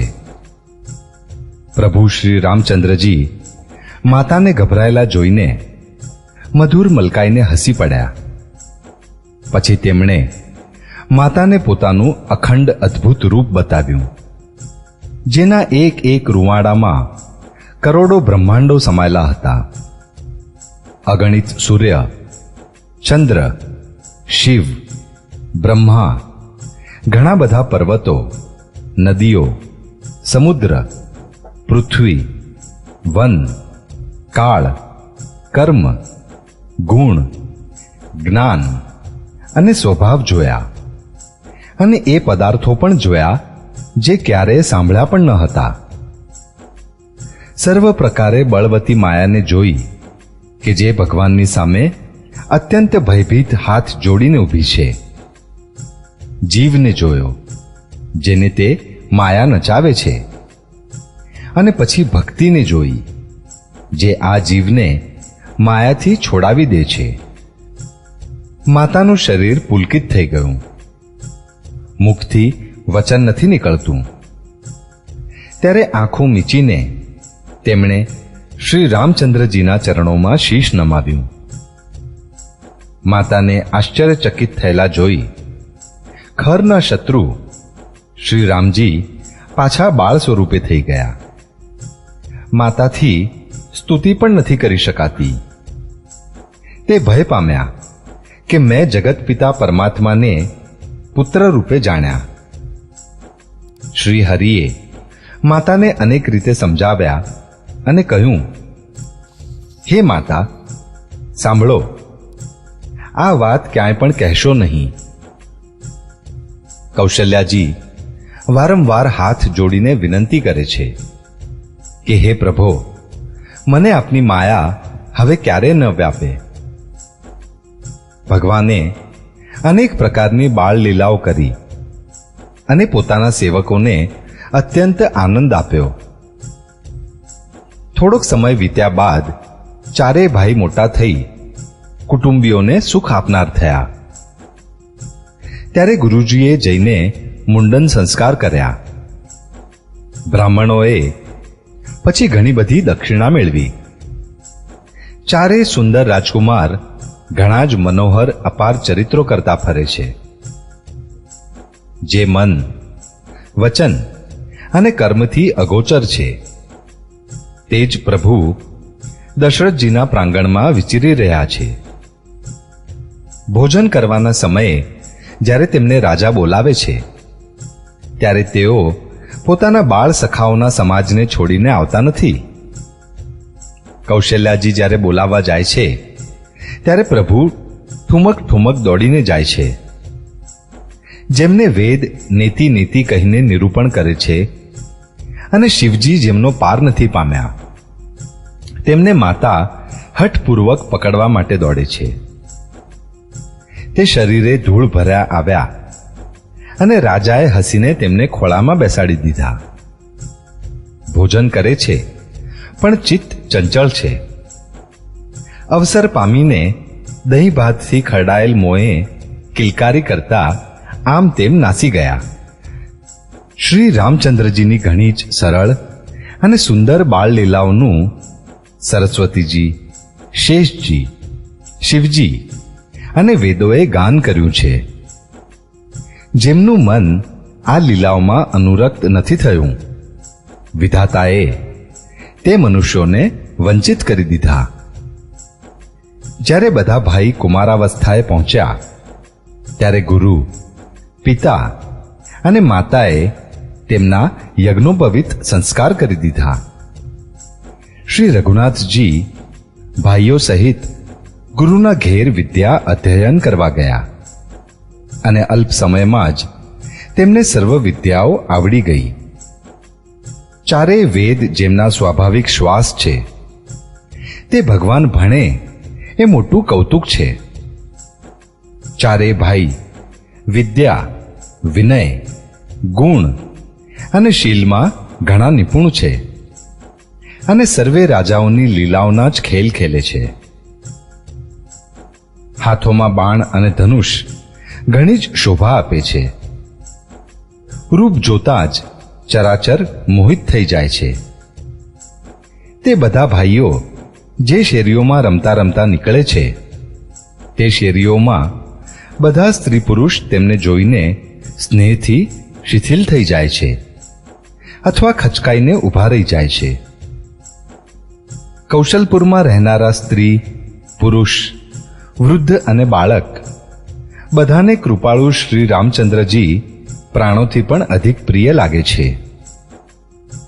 શ્રી રામચંદ્રજી ભાઈઓ અને ઇષ્ટ મિત્રોને બોલાવીને સાથે લઈ જાય છે અને નિત્ય વનમાં જઈ શિકાર ખેલે છે. મનમાં પવિત્ર જાણીને મૃગોને મારે છે અને પ્રતિદિન લાવીને રાજા દશરથજીને બતાવે છે. જે મૃગો શ્રી રામજીના બાણથી મરતા હતા તે દેહ છોડીને દેવલોકમાં ચાલ્યા જતા હતા. શ્રી રામચંદ્રજી પોતાના નાના ભાઈઓ અને સખાઓની સાથે ભોજન કરે છે અને માતા પિતાની આજ્ઞાનું પાલન કરે છે. જે રીતે નગરના લોકો સુખી થાય, કૃપાનિધાન શ્રી રામચંદ્રજી તેવો જ સંજોગ કરે છે. તે ધ્યાનપૂર્વક વેદ પુરાણ સાંભળે છે અને પછી પોતે નાના ભાઈઓને સમજાવીને કહે છે. શ્રી રઘુનાથજી પ્રાતઃકાળે ઉઠીને માતા પિતા અને ગુરુને શીશ નમાવે છે અને આજ્ઞા લઈને નગરનું કામ કરે છે. તેમના ચરિત્ર જોઈ જોઈને રાજા મનમાં ઘણા હર્ષિત થાય છે. જે વ્યાપક, અકળ, ઈચ્છારહિત, અજન્મા અને નિર્ગુણ છે તથા જેમનું નથી નામ અને નથી રૂપ, તે જ ભગવાન ભક્તોને માટે અનેક પ્રકારના અનુપમ ચરિત્ર કરે છે. આ બધા ચરિત્રો મેં ગાઈને કહ્યા. હવે આગળની કથા મન દઈને સાંભળો. જ્ઞાની મહામુનિ વિશ્વામિત્રજી વનમાં શુભ આશ્રમ જાણીને રહેતા હતા, જ્યાં તે મુનિ જપ, યજ્ઞ અને યોગ કરતા હતા, પરંતુ મારીચ અને સુબાહુથી ઘણા ડરતા હતા.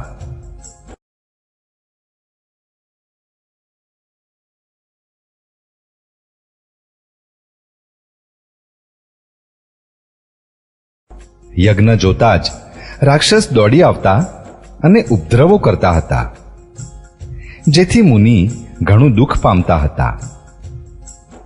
ગાધીના પુત્ર વિશ્વામિત્રજીના મનમાં ચિંતા છવાઈ ગઈ કે આ પાપી રાક્ષસો ભગવાનના માર્યા વિના નહીં મરે. ત્યારે શ્રેષ્ઠ મુનિએ મનમાં વિચાર કર્યો કે પ્રભુએ પૃથ્વીનો ભાર હરવા માટે અવતાર લીધો છે. આ બહાને જઈને હું એમના ચરણોના દર્શન કરું અને પ્રાર્થના કરીને બંને ભાઈઓને લઈ આવું. જે જ્ઞાન, વૈરાગ્ય અને સર્વગુણોના ધામ છે તે પ્રભુને હું નેત્રો ભરીને જોઈશ. અનેક પ્રકારના મનોરથ કરી અયોધ્યા જતા તેમને વાર ન લાગી.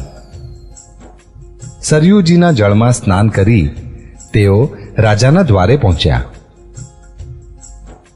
રાજાએ જ્યારે મુનિનું આગમન સાંભળ્યું ત્યારે તે બ્રાહ્મણોના સમાજને સાથે લઈને મળવા ગયા અને દંડવત કરીને મુનિનું સન્માન કરી તેમને લાવીને પોતાના આસને બેસાડ્યા. ચરણોને ધોઈને ઘણી પૂજા કરી અને કહ્યું, મારા જેવો ધન્ય આજે બીજો કોઈ નથી. પછી અનેક પ્રકારનું ભોજન કરાવ્યું, જેથી શ્રેષ્ઠ મુનિએ પોતાના હૃદયમાં ઘણો જ હર્ષ પ્રાપ્ત કર્યો. પછી રાજાએ ચારેય પુત્રોને મુનિના ચરણોમાં મૂકી દીધા.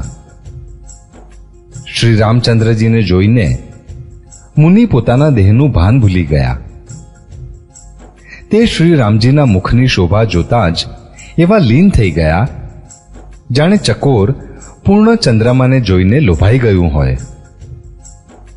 ત્યારે રાજાએ મનમાં હર્ષિત થઈને આ વચનો કહ્યા, હે મુનિ, આ રીતે કૃપા તો આપે કદીએ કરી નથી. આજે કયા કારણથી આપનું શુભ આગમન થયું?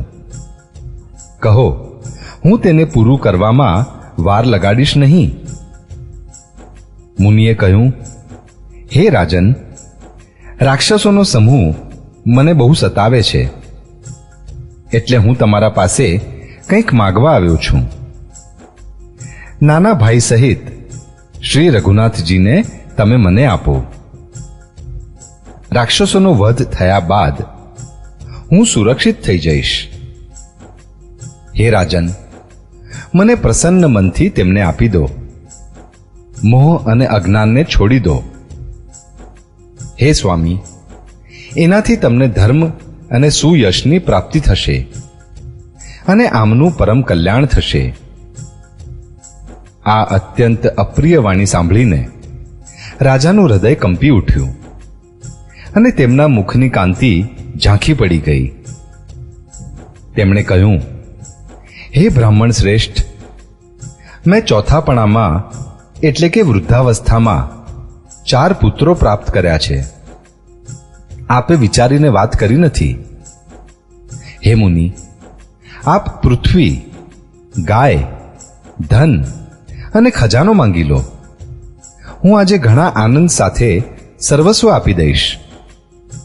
દેહ અને પ્રાણથી અધિક પ્રિય કંઈ પણ નહોતું નથી. હું તે પણ એક પળમાં આપી દઈશ. બધા પુત્રો મને પ્રાણો સમાન પ્રિય છે. તેમાં પણ હે પ્રભો, રામને તો આપવા બની શકે તેમ નથી.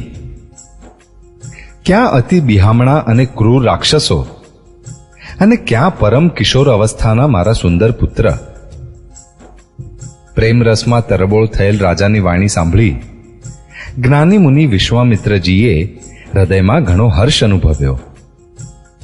ત્યારે વસિષ્ઠજીએ રાજાને અનેક રીતે સમજાવ્યા, જેથી રાજાનો સંશય નાશ પામ્યો. રાજાએ ઘણા જ આદરથી બંને પુત્રોને બોલાવ્યા અને હૃદય સાથે ચાંપી ઘણી જાતની શિખામણો આપી અને પછી કહ્યું, હે નાથ, આ બંને પુત્રો મારા પ્રાણ છે. હે મુનિ, હવે આપ જ એમના પિતા છો, અન્ય કોઈ નથી. રાજાએ ઘણી રીતે આશીર્વાદ આપી પુત્રોને ઋષિને સોંપી દીધા. પછી પ્રભુ માતાના મહેલમાં ગયા અને તેમના ચરણોમાં શીશ નમાવી ચાલ્યા. પુરુષોમાં સિંહ સમાન બંને ભાઈ મુનિનો ભય હરવા પ્રસન્ન થઈને ચાલ્યા.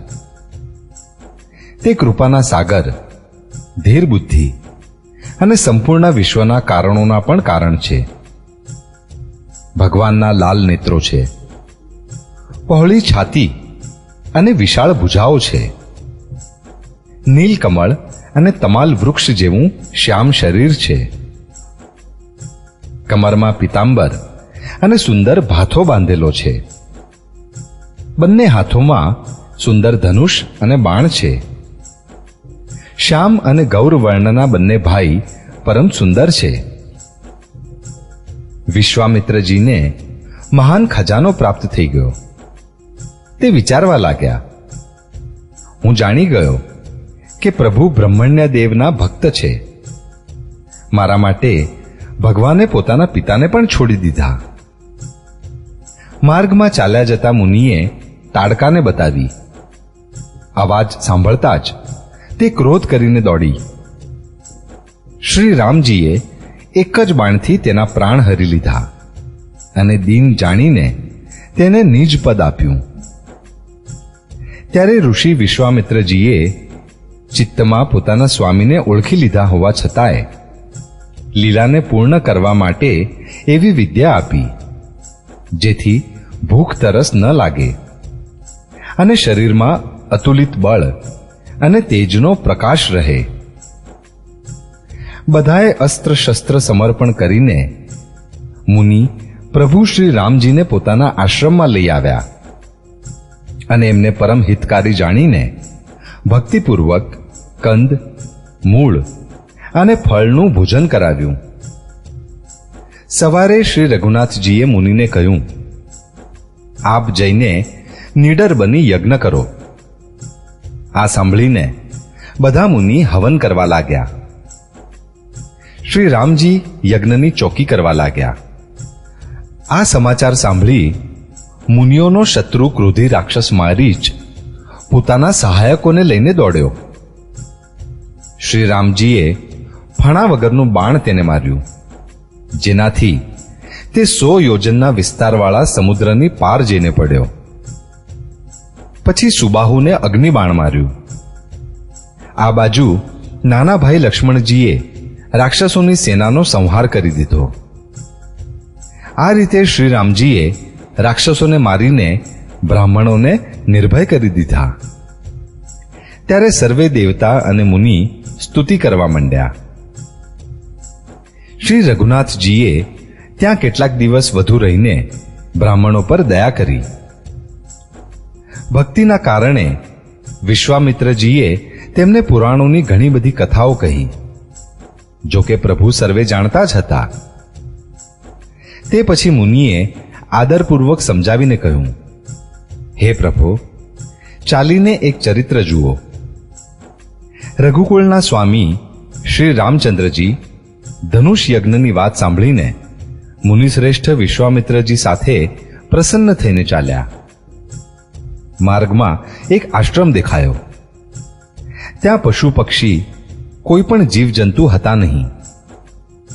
પથ્થરની એક શિલાને જોઈને પ્રભુએ પૂછ્યું. ત્યારે મુનિએ વિસ્તારપૂર્વક સર્વે કથા કહી. ગૌતમ મુનિની સ્ત્રી અહલ્યા શાપવશ પથ્થરનો દેહ ધારણ કરી ઘણી ધીરજ સાથે આપના ચરણ કમળોની રજ ઈચ્છે છે. હે રઘુવીર, આની ઉપર કૃપા કરો. શ્રી રામજીના પવિત્ર અને શોકનો નાશ કરનારા ચરણોનો સ્પર્શ મળતા જ સાચે સાચ તે તપોમૂર્તિ અહલ્યા પ્રકટ થઈ ગયા. ભક્તોને સુખ આપનારા શ્રી રઘુનાથજીને જોઈને તે હાથ જોડીને સામે ઊભા રહ્યા. અત્યંત પ્રેમને લીધે તે અધીર બની ગયા. તેમનું શરીર પુલકિત થઈ ગયું. મુખથી વચન કહી શકતા ન હતા. તે અત્યંત મોટા ભાગ્યવાળા અહલ્યા પ્રભુના ચરણોમાં નમી પડ્યા અને તેમના બંને નેત્રોમાં જળની ધારા વહેવા લાગી. વળી તેણે મનમાં ધીરજ ધરીને પ્રભુને ઓળખ્યા અને શ્રી રઘુનાથજીની કૃપા વડે ભક્તિ પ્રાપ્ત કરી. ત્યારે અત્યંત નિર્મળ વાણીથી તેણે આ રીતે સ્તુતિનો આરંભ કર્યો. હે જ્ઞાનથી જાણવા યોગ્ય શ્રી રઘુનાથજી, આપનો જય થાવ. હું સહજ જ અપવિત્ર સ્ત્રી છું.